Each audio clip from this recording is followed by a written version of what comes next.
உனக்கே சொந்தம் அல்லாஹ் ஏற்றுக்கொள்வாயே.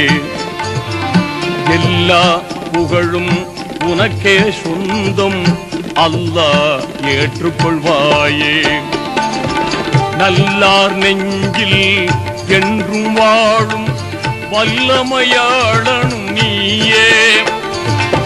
பாங்குடன் எங்கள் துஆவை ஏற்று, பாங்குடன் எங்கள் துஆவை ஏற்று பாவம் பொறுத்தருள்வாயே. அருள்மழை பொழிவாய் ரஹ்மானே. ஆலமெல்லாம் அழகாய் படைத்தோனே, அண்ணல் நபியை தந்தோ